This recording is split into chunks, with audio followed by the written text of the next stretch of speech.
Welcome everyone to part 3 of Soul Relationships.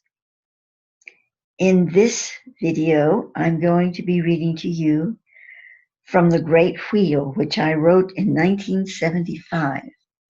And I actually don't think I've read it through since republishing it probably in 1997. I may have read it through once. So as I read this to you and comment, I'm probably going to have quite a bit of comments because, you know, that was a long time ago, and I have a perspective now from this vantage point. Yes, this is something I received from the ultras, but how I worded it and how I thought about it might have changed a little bit because I'm working with something that I get out of a library, so to speak, or someone whispers in my ear, and I think, oh, I understand that. And then maybe 30, 40 years later, I go, oh, well, maybe I did sort of understand it, but I really didn't understand the bigger picture. So that's why I do this, you know, reading these old materials, going through them with you all, and putting a perspective on it from, you know, something I've written when I was in my 20s or early 30s comparatively to now, or even, you know, later times as well. So here we go. This actually comes out of a non-published book I wrote called Translations of the Golden Rod. It says it has been edited slightly for the current presentation.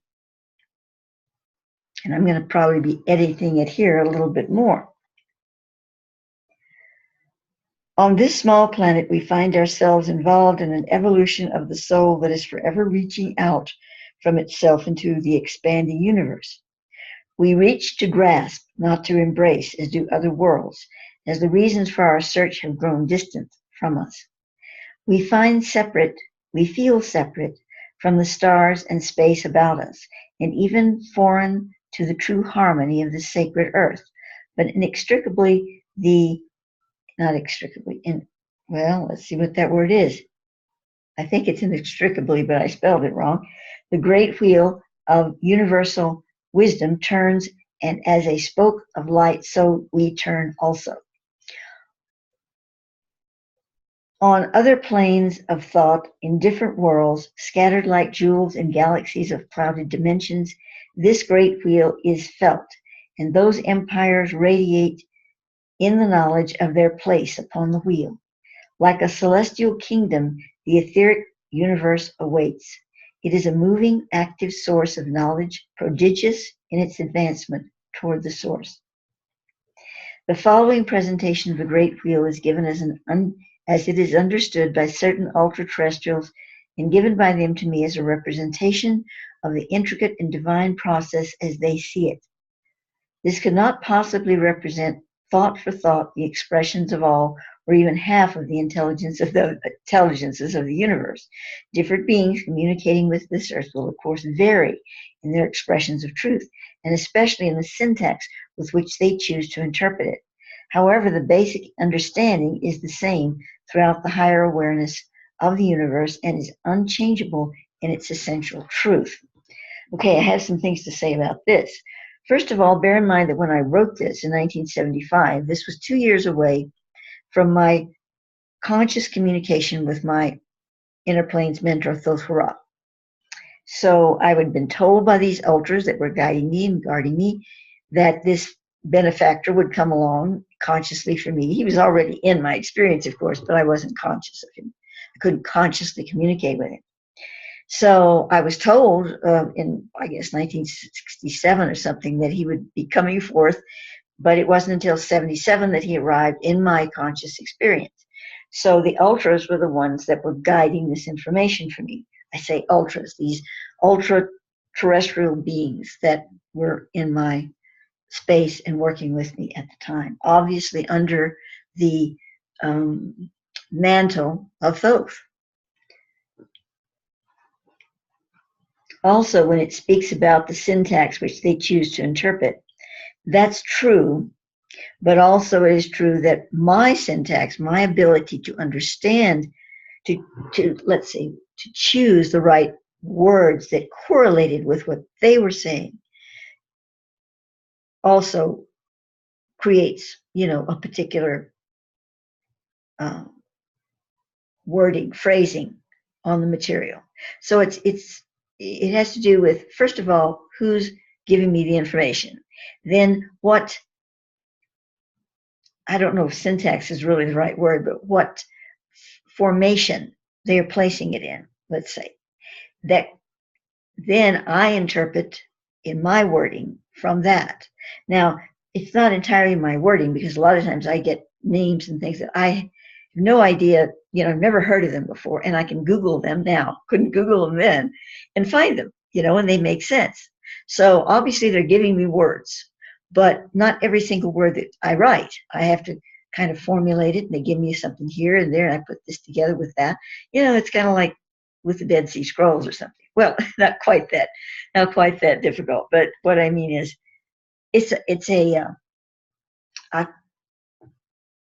operation that involves several different factors coming from several different sources, and it all comes together. And I'm one of those factors.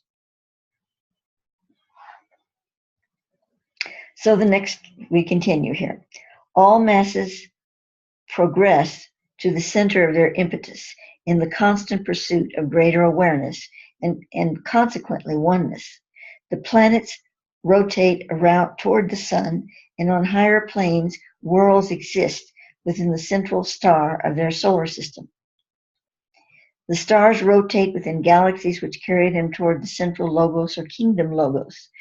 Those great bodies of spiritual energy exchange within themselves among, my phone, sorry about that, among the higher souls accumulated there.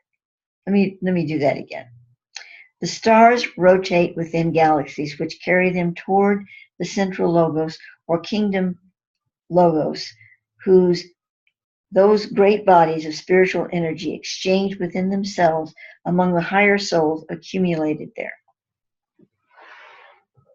I was just long enough to turn off this phone, which I forgot to do.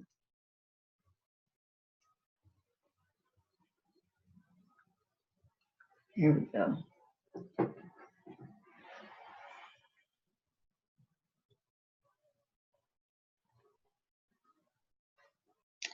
So now, of course, I lost my place. Let me see. Once enveloped into the kingdom logos, the expansion of these souls reaches into the intra-logos, or citadel of archangels, and then into the divine touch of the universal consciousness within the tri-logos, or triangle of spectrums. The source itself is entered by no one soul until all souls are enveloped in the one. Now, the source itself, I believe that Thoth is speaking here of the Atosic universe. As you recall, recently I did a whole video trying to sort out the Atosic universe. But that terminology had not been given me when I wrote this. So I'm kind of piecing it together with that. While there are numerous logos, there are 4 intralogos and 3 trilogos, or expressed more in scientific vein, there are 4 lapses of energy in the first and 3 in the latter. Well, that just makes perfect sense, doesn't it? Divided within these lapses are separate collective moments, 4 and 3, which respond as individual units. In the 70s, I wrote that way, okay?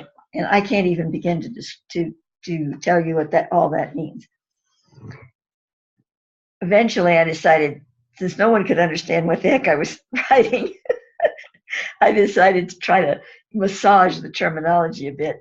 And then when I got with Thoth, we worked it out together. He even had a scribe working with me first. He called him a scribe. That would come in and help translate from what Thoth was saying to what I could figure out, and we put it together. So you see, it's not like Maya just sits there and goes, oh, and I just receive everything just hunky-dory and all perfect, especially when it's dealing with this kind of material. When I'm talking about, far less complex things, yeah, that's kind of how it works. It just comes in and I write it down. But when we're dealing with this kind of stuff, it takes work with several beings coming together with me to do this the way it's supposed to be done. So it is Thoth, but it's Thoth on very many levels, even inside me as well.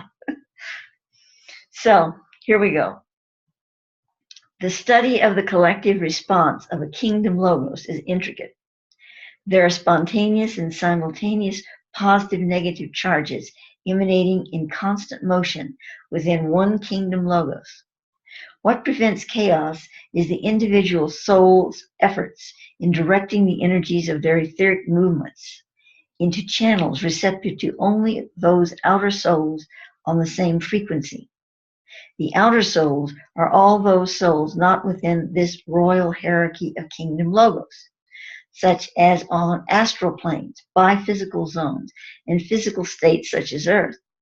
Within a kingdom logos, there are millions of higher souls, either in a positive or negative charge, negative in this instance meaning opposite current, not evil or bad, as opposed to good. With the creation of a soul, all souls, birth pulses are given to that soul by a pair, positive, negative, of souls from a kingdom logos. Now, this is really interesting. You know, I don't remember this stuff. I'm reading it to you like I've never heard it before. So what's indicated here, we have Mama and Papa here on planet Earth, but we also have parents in this kingdom logos. These are souls. Let me get this right. Within a creation of a soul, with creation of a soul, birth pulses are given to that soul by a pair, positive, negative, of souls from a kingdom logos. So our souls have a papa and a mama. They have a pair that at least gave them birth pulses, whatever that is, in the creation of their soul. It's not necessarily saying that the kingdom logos pair birthed the soul, but they contributed to that birth.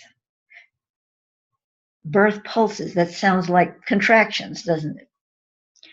That is not to say, oh, that goes on to say the same thing I just said. That is not to say that the logos created souls, as this is done in direct response to universal consciousness or omnipotence, whatever that is. I mean, I'm not sure what that would refer to. But the drive for uniting the energy web or circuits within the soul complex is spurred and maintained by a logo-soul pair. These pairs are complements or twin rays, meaning that they were created by the same response and then divided into positive and negative polarization, creating two separate souls. Each logos soul pair is responsive to only two outer souls.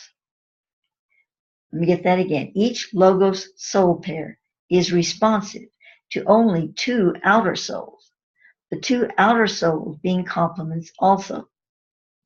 The logos complements cannot enter the infralogos or citadel of archangels until their responsive outer soul complements have entered the kingdom logos also.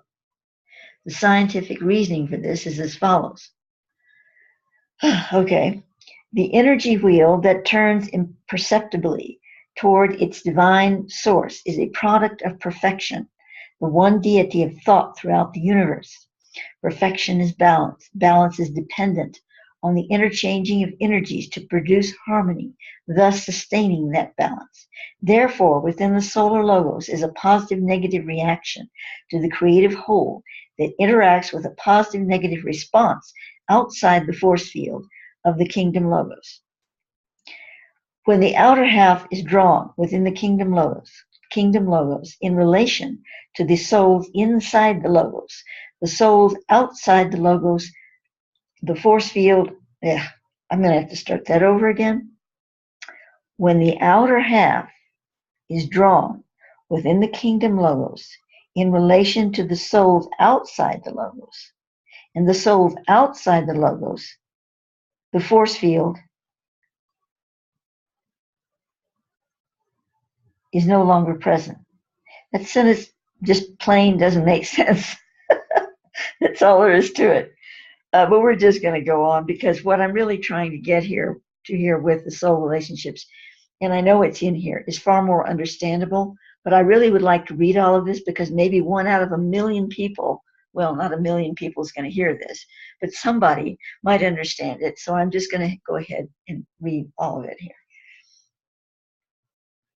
And of course, Thoth's idea is that if you hear it, some part of your being is understanding it, unless it's complete gobbledygook, like maybe a speech from Donald Trump. but something like this that apparently has true knowledge in it is going to get into your system, even if you're not understanding it on the surface mind level.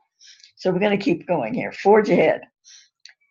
Since a force field no longer holds them together, each of the four souls migrates into a separate one of the four parts of the citadel or intralogos. In this condition, there is no longer a positive and a negative, as all barriers of force have been released. Instead, there is a prominence of motion that separates each of the four souls into one of the four intralogos. Each will enter different parts of the citadel because within the action of release for the kingdom logos and its force field, these four souls become as four chambers of one unit. And now within the realm of the citadel of angels, each unit responds to a separate prominence of motion and therefore migrates into a separate scale of activity, much like individual notes forming a symphony by taking separate positions on a musical scale. The intralogos are jointly titled the Citadel of Archangels because certain divine infusions are brought about through souls of these intralogos descending into lower states. This occurs because of a great need present to alleviate pressures that endanger the balance of the universe. It could be classified as a natural energy response, much like antibodies released by the biological system to fight disease, which is an imbalance of the physical system. In historic times, these messengers were referred to as angels and archangels, the difference being whether they were from the solar logos or the intralogos. Often, though, such references were made in an attempt to define beings from other planets. In many worlds, the original word for angel was Yul, Y-U-L, which corresponds to a syllabic musical tone that is the key of release from the outer planes into the divine concordance or the kingdom of heaven, which would be composed of the kingdom logos, the citadel of archangels, and the triangle of spectrums. The trilogos or triangle of spectrums are no longer individual souls in any sense, but three separate tones on the divine scale. While the central and intra-logos contain one collective mind within each logos, they still maintain individual soul systems, which enable them to connect with individual souls in the outer states and even descend for short periods of time into those states. The trilogos, triangle of spectrums, are energies so potent that they respond only to universal conditions and not to individual souls themselves. They are like great energy computers, sorting frequencies and banding them into force lines, I'm turning the page, that separate throughout the cosmic circle. The energy cable that carries this supply to the universe is the nebula strain, a magnetic current separate from the logos themselves that stems from the central source outward, weaving into the universe like giant feelers, changing course as energies are altered around it. Like a spinal cord, it advances into the cranium, past the impulse centers of the brain, the logos, and into the heart of the mind, or central source itself. And it is in this one point alone that is found the reasoning and the purpose for the giant logos of the great wheel, the soaring galaxies, and the intelligences of worlds beyond our thought.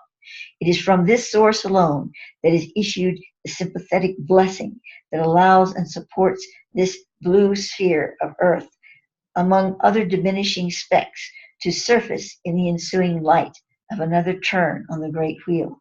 No soul could be too dispassionate, too unknowing, not to find the greatest divinity in this, to know that the smallest point may glide into the greatest light ever known, despite the trivialities of small deeds and great errors, or all the hells that the soul may provide. Still, the divine awaits to be known, and will not diminish itself until it is known by all points, all souls, within the chord of time. Wow. So, is this source that it is speaking of the Atosic universe? I wonder. As I say that and I ask that question, I feel that the Atosic is kind of a response of it. It's the field that opens in front of the temple. But the source, I don't think, is the Atosic, or at least it's not all of it. Okay, the above information was source translated from the Akashic Records and written by me in 1975. Oh my goodness, you know what? It's not going into here to what I thought it would. It's not going into the whole discussion on twin flames, arc affinities, and all of that. And I want that on this video, so I'm going to keep looking for it. I'm going to put this on pause as I search for what I'm looking for. Well, before I do that, it says, consequently, now in 1997, I turned to Thoth to help better clarify the information I originally received from the Great Wheel. The following is based on this current clarification in 1997. We have three main regions within the Great Wheel: the Kingdom Logos, the Citadel of Archangels, and the Triangle of Spectrums. There's also the Source, or Throne of God. The Kingdom Logos contains highly evolved souls, much of which have never nor will ever take physical embodiment. What was stated in the 1975 translation is that the Kingdom Logos have many orders or levels as well. There are all the angelic hierarchies and also souls highly evolved, yet not of angelic vine. Thoth tells me that the beings which are known as angels and archangels were created differently from souls. So the Kingdom Logos contains both the angelic orders and the higher souls which serve them. The Citadel of Angels contains the orders of archangels and also a transformational portal that allows the highly evolved souls and the souls of mortals to receive greater dimension of spirit. In the Triangle of Spectrums, all soul division is relinquished, and souls merge with their original rays of consciousness. So that's what's said there. Now let me keep searching here for this twin ray stuff. Well, I found part of it in something I was already planning to read, but I didn't realize it had it in there. But I cannot find the other part of it. So I'm going to do my best to kind of just relatively explain that missing part. I wish I had the material, but believe me, I've looked all over. I just don't know where it might be. So here we go. I think I was thinking of putting this on another video, but I really think I'm just going to keep going with it here. It's not that much to add. So it's in the same 1975 translations of the Golden Rod, and yet I did reprint it in another issue of Temple Doors in 1995. So here we are. It's called Cosmic Code. The great turning wheel of logos, infralogos, and trilogos is the ruling phase of soul evolution. In this schematic, divine directive of divine recognition spurs the action in the lesser states of soul purpose. In truth, there is no lesser or greater universal thought, only the simple or the more complex. The triad of logos, infralogos, and trilogos all operate relativistically in the simple state. A logos, speaking here of the entire family of logos, which would include all three above mentioned types, in general is a bit like a cross between a pattern and a language system. In the triad mentioned previously, the logos would be seen as the simple forces and the collective mind. The trilogos as a communicative or transference mechanism between logos and trilogos, and the trilogos as the neutralization of positive and negative charges. By collective mind, I refer not to the planetary consciousness, but something more akin to the organizing pattern for, say, all atoms of the same type or plants of the same genus. The trilogos is where the more etheric components of the matter realm depolarize and become pure universal substance. The total simplicity was referred to by the ancients of this planet as the I. It's represented here by two small i's, I, not capital, but non-capital. The I, or nothing force, that which is beyond the title Ra or God, that which is without force and totally neutral, therefore the divine totality. Complete objectivity was considered the perfect state, and so the core of God, or the universal mind of the universal body, was this perception, for only through removal from power can a source be the judge of power. In this sense, the impersonality of the I was the simplest source and the truest perfection, but the loving God was ever present in Ra, or the universal body. There was one universal being or God, yet the divisions of his body formed a working relationship between the ideology of mankind and his spiritual knowing within the God portion of himself, or the I. Now, I wrote a book even previous to this, probably in 70, 71, 72, called The Book of I. It's a translation of a very, very ancient Lemurian book. So I don't know why Thoth chose in our alphabet two little i's, I, to represent this, but that's what was given me, so I've stuck to it all these years. But what of the complex states?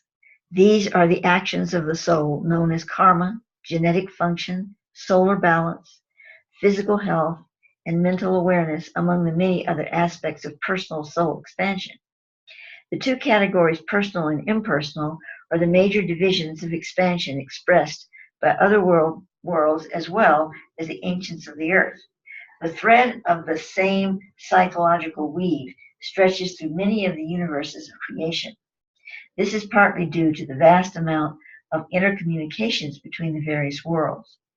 Most of what I refer to as being of ultra-terrestrial origin is actually from physical systems similar in many ways to our own. Therefore, their understanding of divine law is not above the comprehension of this world. Their concepts of simple and complex, or the impersonal and personal, can be applied to similar understandings in our lives. Much of the divine knowledge of the ancient earth, was based on the knowledge communicated by other worlds and studied only by their secret sects, S-E-C-T-S.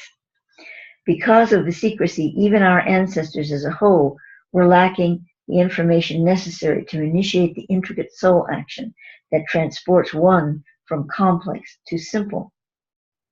Now, I don't know why it would be such a big secret. I'm not exactly sure what's behind that.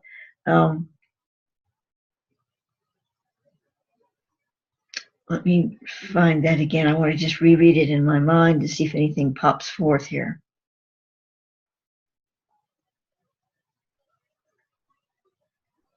Much of the divine knowledge of ancient earth was based on the knowledge communicated by other worlds and studied only by the secret sects. Does it mean the secret sects of our world? Because of the secrecy, even our ancestors as a whole. Yes, that's what I mean. Not the ultra-terrestrials having these secret sects, but us. And because it was secret, the ancestors as a whole were lacking the information necessary. Yes. And that would be understandable because we were such crazies that the secret sects didn't want it in the hands of people that could, misuse it and stuff. There was something else that I was receiving as I was reading this. And it has to do with the personal and the impersonal. It also has to do with the loving God and the objective God.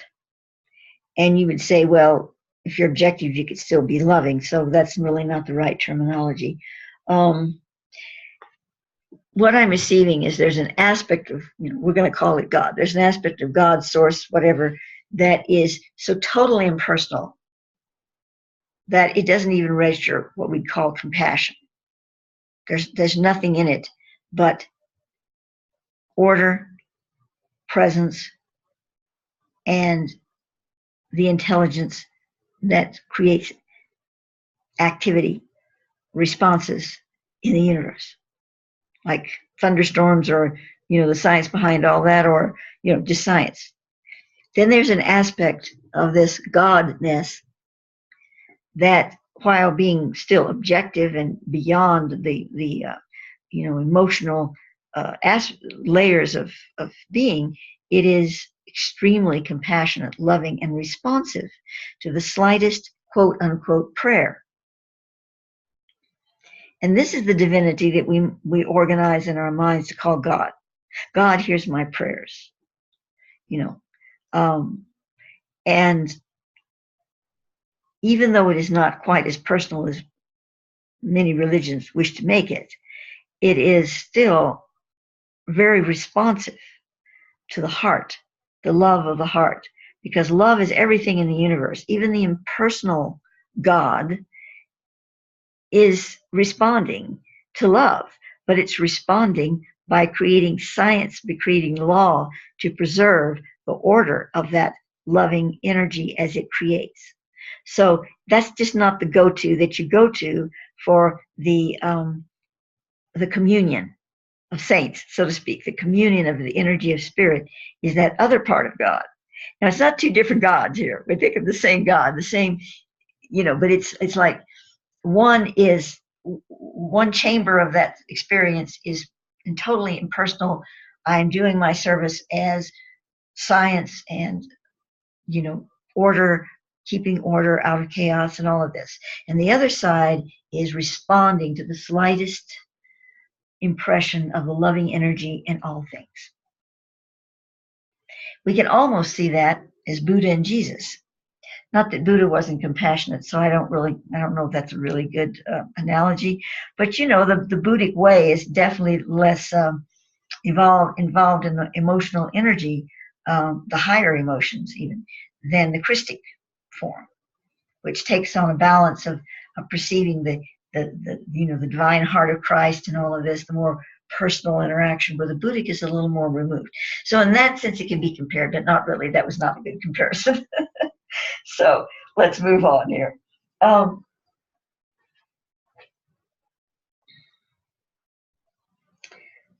But what are the complex states? Because I was talking about the simple states, the complex states. These are the actions of the soul known as karma, genetic function. Oh, I already read that. Sorry, I went into that. Okay, I should always put my finger where I left off, so when I finish my rambling, I can find it again.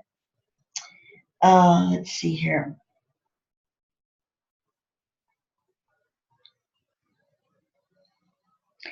Well, I'm going to reread this little part. The two categories, personal and impersonal, are the major divisions of expansion expressed by many other world beings as well as ancients of the earth. Yes, I read all of that, and I go down about the secrecy thing, and that was what I was working on. Okay, now, new material. Because I wish to specifically address the complex soul action in this chapter, I will be referring to knowledge that is commonly known on other planets to further our understanding. The personal aspect of the soul is the complex action in manifestation. Its actions relate to one another in a closely bound relationship, similar to a network of wires in an intricate computer, with all the actions leading into one component. I shall call this meeting point the cosmic code, for it is actually not a specific point, but a law of placement. The cosmic code is primarily related to two universal laws, galactic placement and the law of cause and effect. In parentheses, I have Cheyenne, whatever race or culture called it that. Energy is expanded from the central core of I, and encapsulate, that's the sacred nothing, and encapsulated by motion, thereby forming individual souls. This is not done at random, but impulses of response to itself and to souls already created. There is a specific line of action chosen by each soul, and the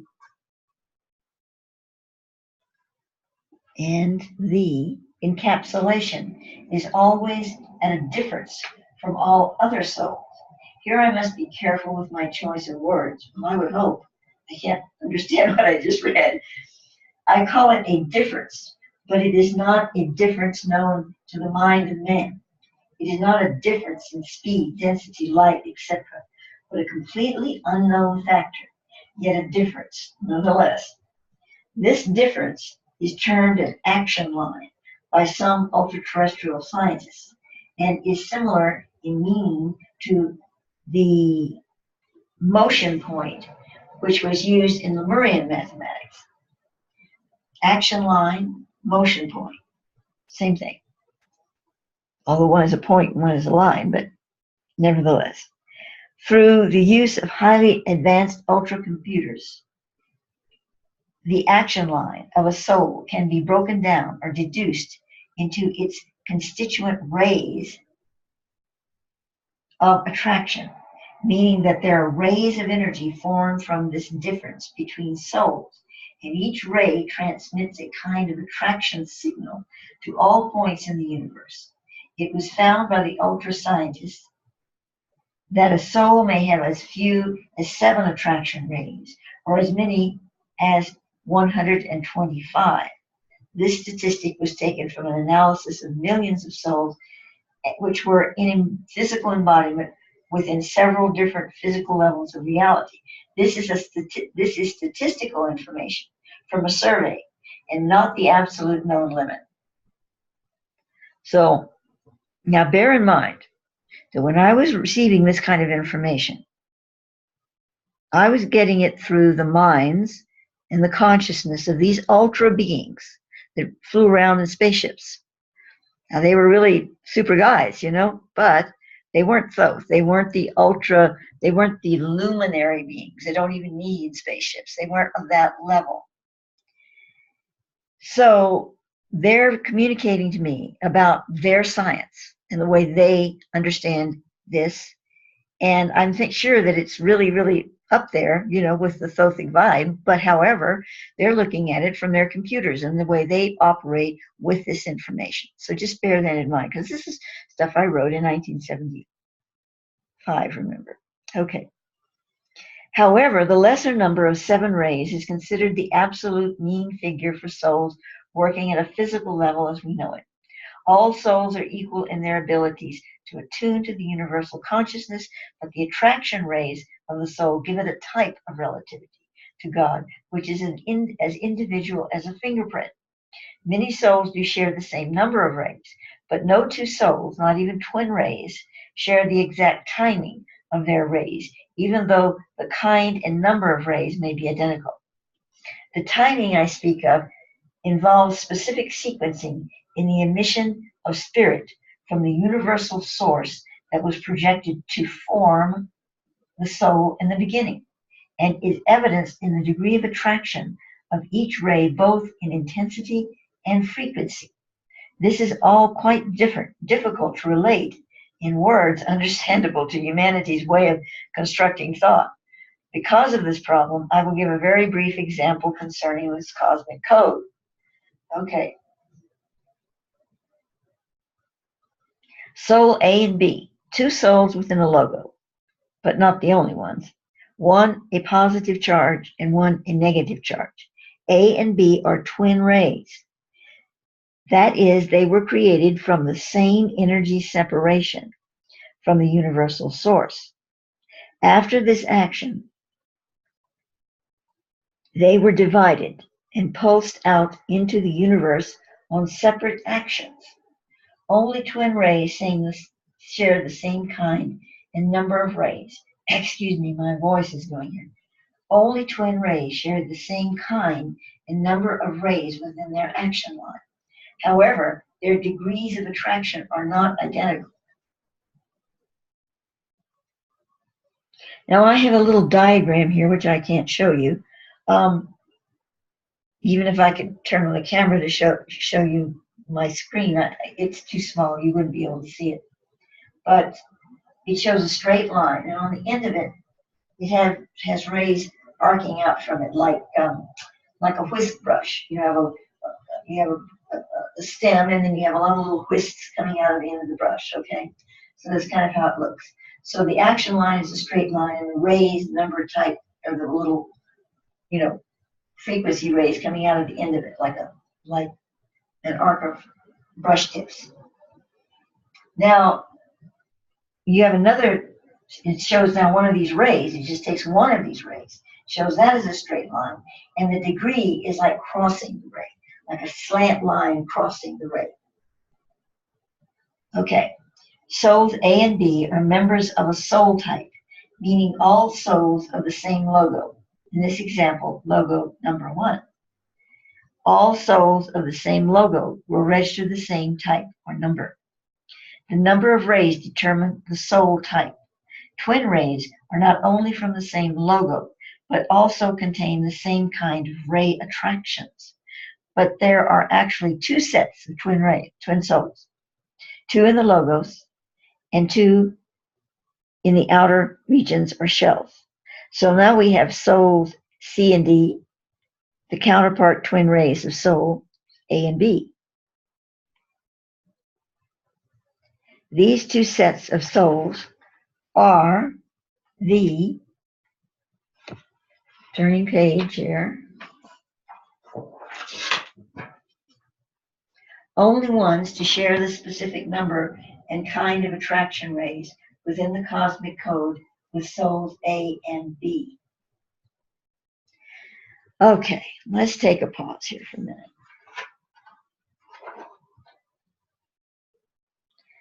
So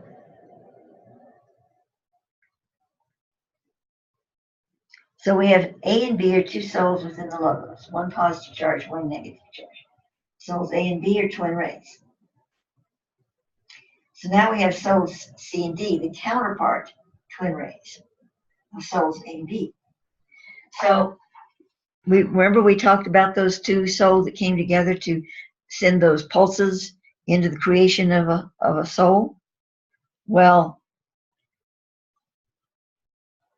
they're creating that soul, but then the soul splits. So you have A and B, and you have C and D, and they're all related.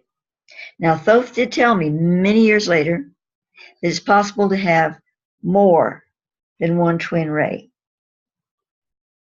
And I'm not sure, he never really elaborated on that.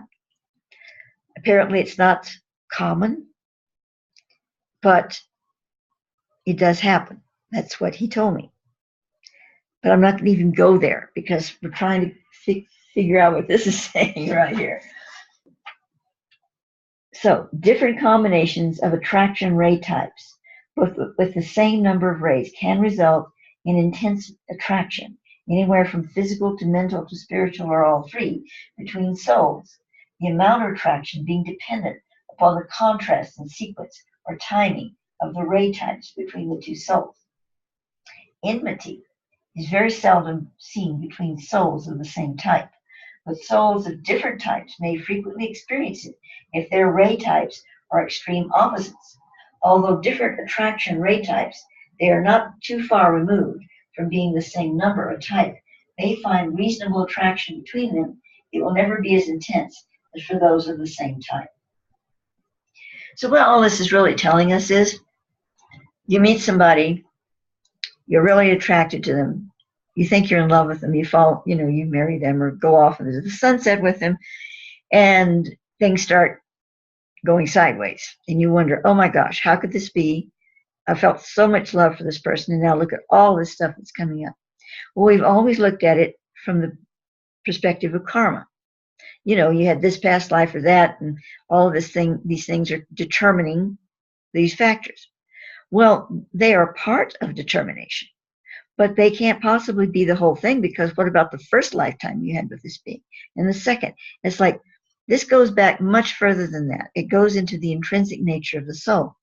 Does that mean there's no way to reconcile with this soul? No, it certainly does not, because you're containing. There's so many different facets to all of this, as you can tell by what I'm reading to you. Even if you can't understand it, you can tell that it is vastly complex.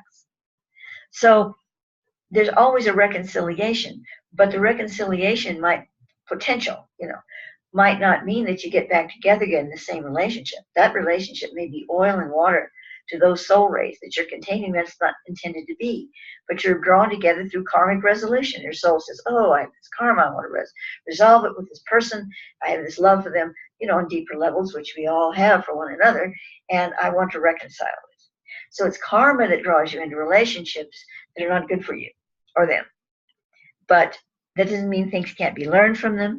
It doesn't mean it's wasted time. It doesn't mean any of that. But Thoth told me one time, well, people in the inner earth marry only for dharma and not karma.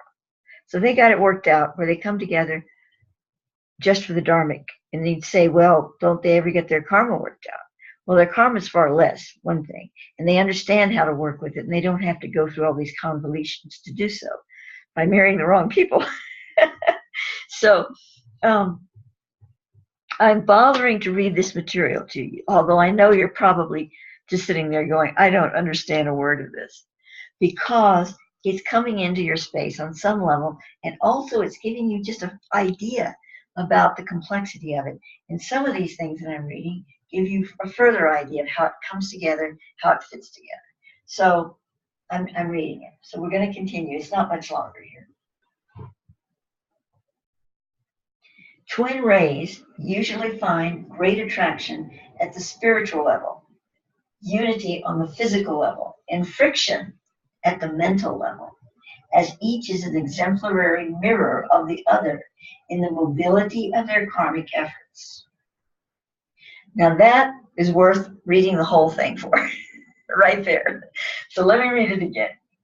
Twin rays usually find great attraction at the spiritual level, unity on the physical level, and friction at the mental level, as each is an exemplary mirror of the other in the mobility of their karmic efforts.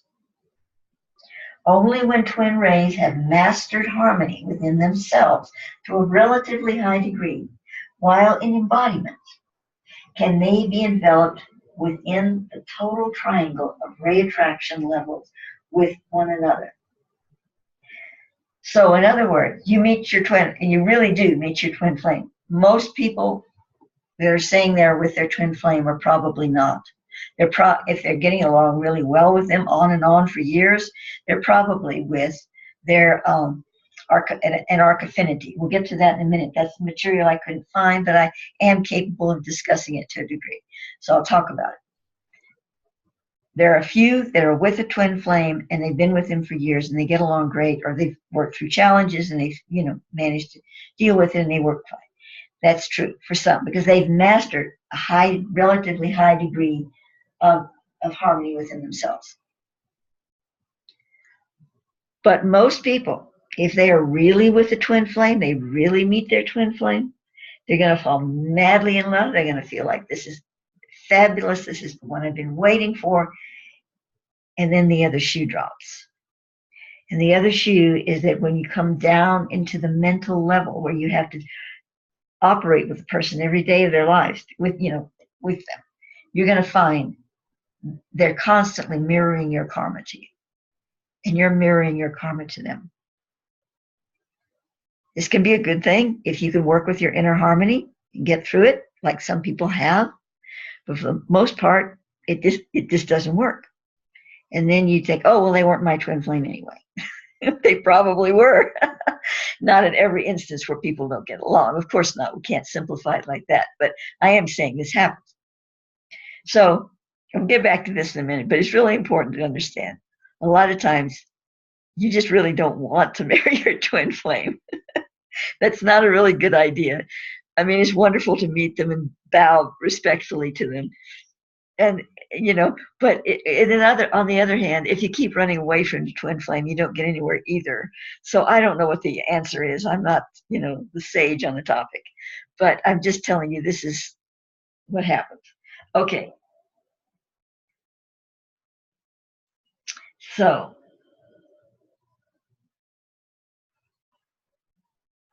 I'm going to read the last line again. Only when twin rays have mastered harmony within themselves to a relatively high degree, while in embodiment, can they be enveloped within the total triangle of ray attraction levels from one another. This brings us to the aspects of karma that are imposed upon the cosmic code. While the number and kind of ray attractions are fixed within each soul through eternity, the mobility or active use of attractions through expression can be vastly changed from one experience of embodied life to another, dependent upon the karmic circumstances and the will of the soul in choosing a course of action within this karma. Here we find the soul families, or groups of souls that incarnate together in genetic families that they might better work on the karma they have collected between them. Usually genetic families are of the same logo, as well may be close friends and in-laws, but this does not always hold true. Because of the karmic needs, some families sometimes find a stranger in their midst who is not of the same type, but who needs the karmic association.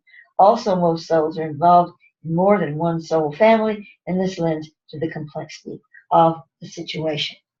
Well, while I still hold that this is true, I want to say that now I know about the Macabic families, the Macaba soul families, which is beyond this. And the Macaba families are your truest nature families, and they're going to be there for you. And there's not, if there is any friction at all, it's been worked out probably way in the beginning of this whole revolution process. I'm not saying that they have none, there's no friction or challenges when incarnated, but very little. And when they're non-incarnated and they're there for you on the higher planes, that all of that's released. So this just leaves that out of the picture. I don't know why. Maybe I just, skipped it in my own mind, or maybe they thought I wasn't ready to receive it. Surely they knew about it. But maybe it simply wasn't on topic because we're talking about very specifically incarnations. So I don't know. I can't explain it, but I just want to say that that's an added piece, a really important piece that's not in this here. There's another major area of the cosmic code yet to be discussed, the attraction of matter. While souls are busily attracting, both positively and negatively, other souls, they are also contributing to the active workings of physical matter. This action affects nested levels of reality. Represented by molecules, atomic particles, subatomic particles, and within living matter, right into the very DNA crystalline spiral. It is this constant energy exchange or pull from the action of souls that results in progressive structural evolution, or the harmonious step-by-step action of all living systems, from the division of cells to the erosion of the earth. The latter occurring primarily through the action of thought, which is determined by the attraction, rays, and karmic motion of the souls involved collectively. Wow. I mean, it sounds difficult to understand, but if you just look at it a minute, what it's really saying is that all living systems are managed by our let me get the right wording here, by the attraction of rays and karmic motion of the souls. Even the erosion on Earth. Well, you could say erosion is caused by wind and water, and yeah, but what causes that? What brings all that into activity? It's kind of mind-blowing because, we could go further into this whole thing about what the universe really is, and I thought I sort of addressed it in the Atomic Universe video. So I'm not going to go off there. Okay, let's continue. By becoming aware of your soul's attraction properties, done with the use of brain electrodes and computer analysis by ultra-terrestrials in a manner similar to EEG and EKG tests, you are given your soul's basic blueprint beyond your personality character. Ultra-terrestrials are able to deduce the action line and determine the types of matter that will be specifically attracted by an individual soul.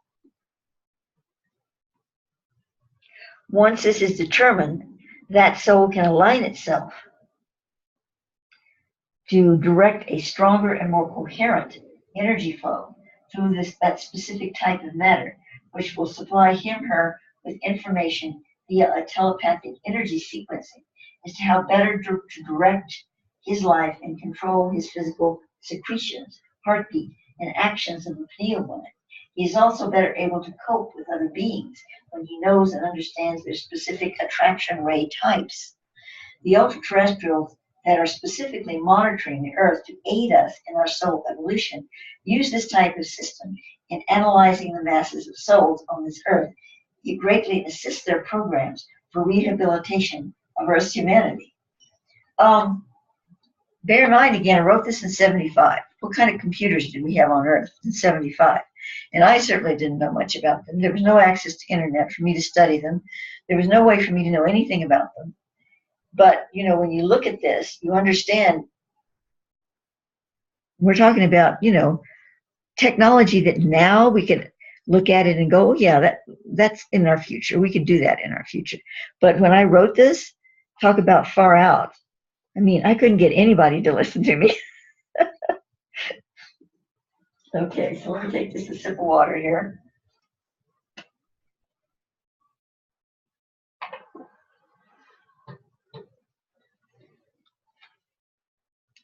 This has become a most difficult treatise to write, I bet. There is so much to be explored on the subject of the cosmic code, yet almost impossible to communicate properly for a clear understanding of the beautiful surge of soul nature within us all. And that ends that. Well, you know, if I were a mind to, I could take this information, re-send it through Thoth, and come out again, and it would probably be much more understandable, but I am not of a mind to do that. Not at this late stage. I'm sorry, I just can't do it. So I'm telling it all to you now, and I'm going to put it in a PDF if you even care to look at it. But what it all really boils down to, if I may say so, it's what we care about now in our earthly existence and understanding.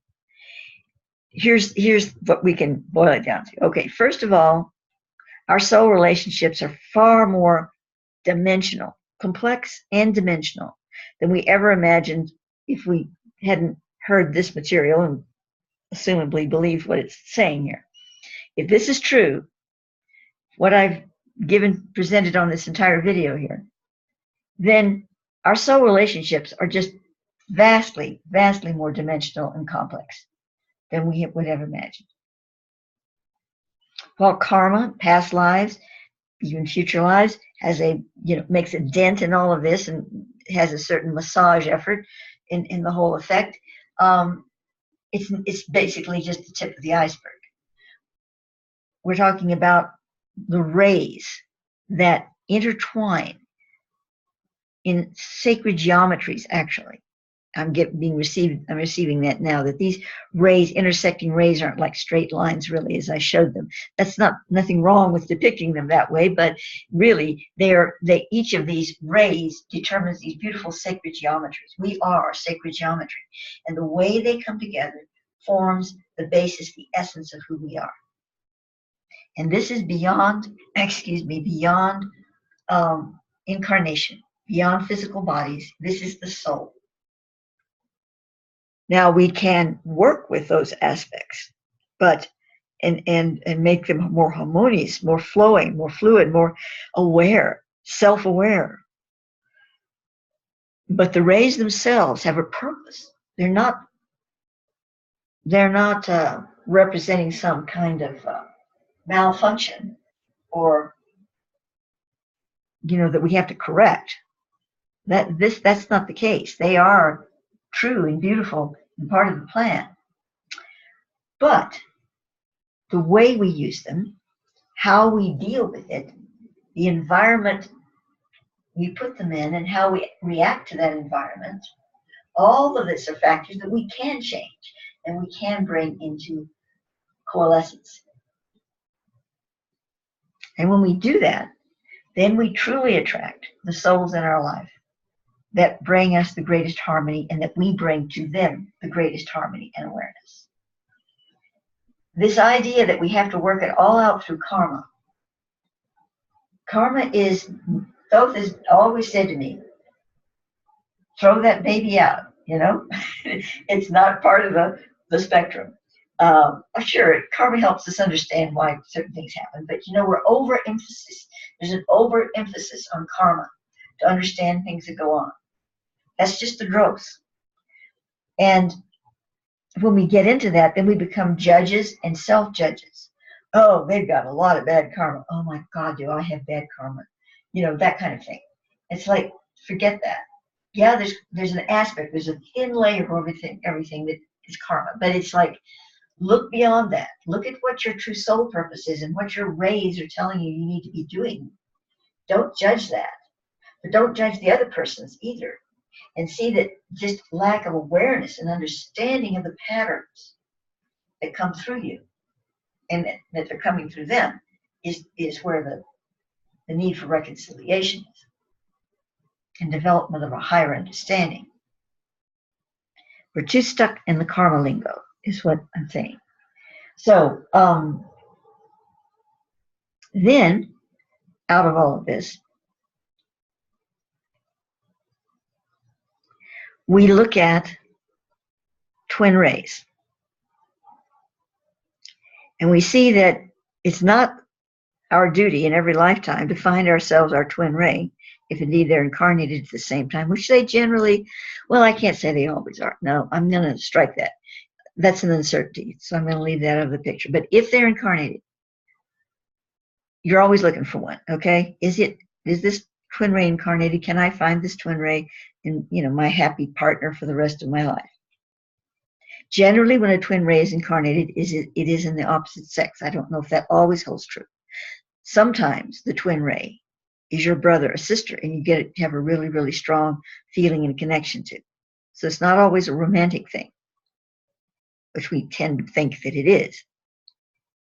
Sometimes, even though they're not your brother or sister or whatever, they're the opposite sex, they're available, and you think, okay, and what's stopping me from marrying this person or walking off into the sunset with them, Well, you better think twice, because it may not be the right lifetime for the two of you to form that kind of an intimate relationship where you have to work a lot on the mental level together.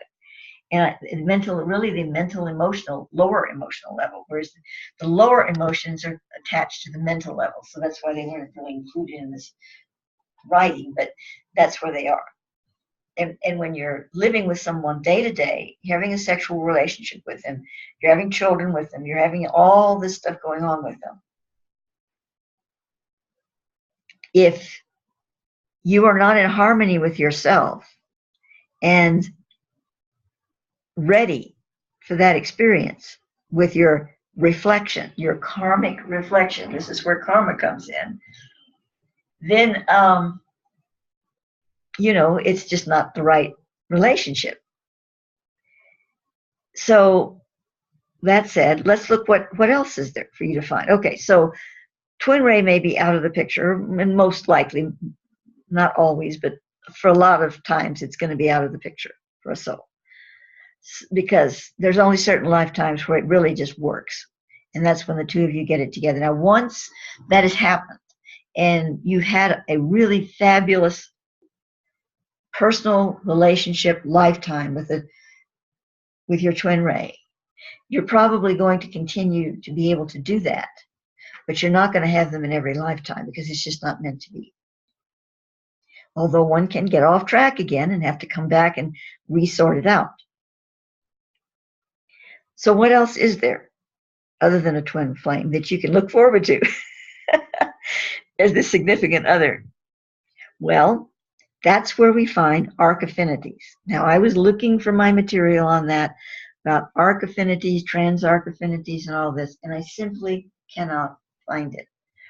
But when I finish this video, I'm going to start looking in earnest, and if I can find it, relatively soon, I will add it to this series. But I am going to talk about it now because I do remember enough about it because it's been brought up to me several times. So souls, each soul, a twin ray, when it's made, that doesn't just glom together and float around together. One goes on one side of what Thoth is calling it, or was called by Thoth and the ultras before, as an arc. And the other soul goes on the other side. This arc is like a swinging pendulum. It goes back and forth. But there's two of them, right? One twin ray is on one arc, and the other twin ray of the twins is on the other arc.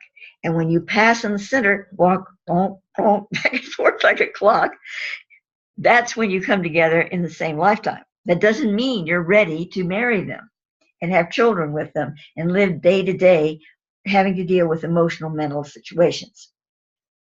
But it does mean that they're in your life when those 2 points meet. So it's a special time. And there's a lot you can do with a twin ray, a lot of energy and work together and focus. And maybe you meet them on one day and they walk out of your life 2 weeks later. But it's still been a very special event for you. Even if you find you didn't get along with them because you married them. It's still special. It's just you didn't have to do that to find out. It's special for the soul. It reintegrates certain ray energies, and it's better if it's reintegrated without conflict. So your twin ray, you sync up with this arc when this pendulum swings, and that happens, and then you go your separate ways again. But there are souls that are your arc affinities. They went into the same creation star as you did. Let's see now, how does that work? Your twin doesn't go into the same creation star. It goes into a separate one. I believe that's how it is. I'm trying to do this from memory here, but I'm like 99.9% that sure. Because what I do know is that all your affinities, your arc affinities, can be on the same arc. Your creation star, where the soul germinates its first experiences, they're with you on that. So those are your arc affinities. And they're on that arc with you. So in every lifetime, you're going to find some arc affinities. And you got a lot of them. I don't know how many. I think it differs, you know? So how many show up in that particular lifetime you're in that you're going to run across in your life, you know, all of that is probably a lot of math, so I'm not going into it.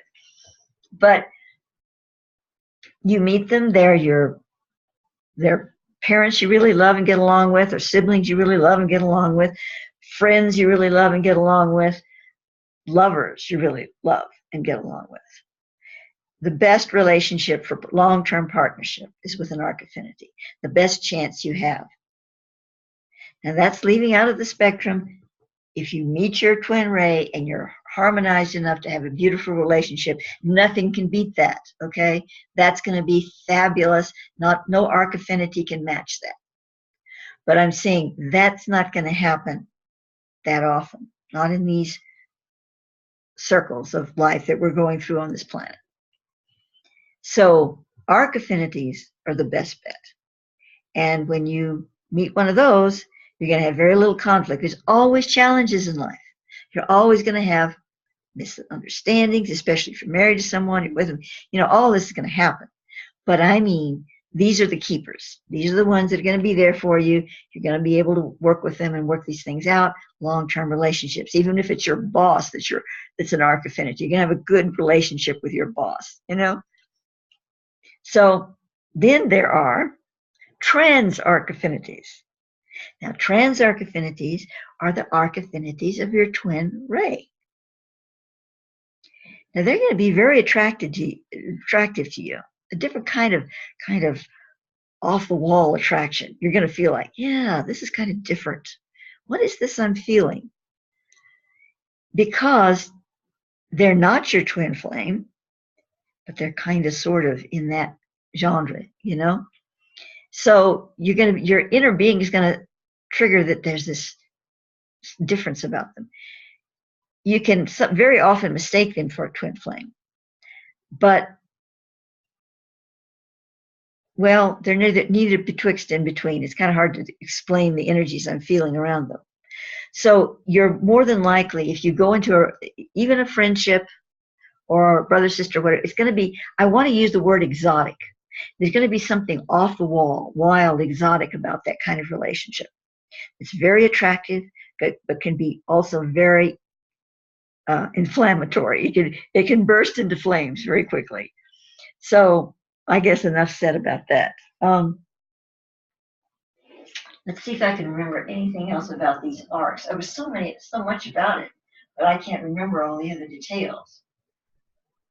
So I think I'm going to leave us on that for now. And I don't feel complete at all with this series. So I'm going to see what else comes forward. Maybe I'll be able to find more on that material, or at least a capstone video that connects to all of this. We shall see. But I am going to conclude right now part 3 of soul relationships.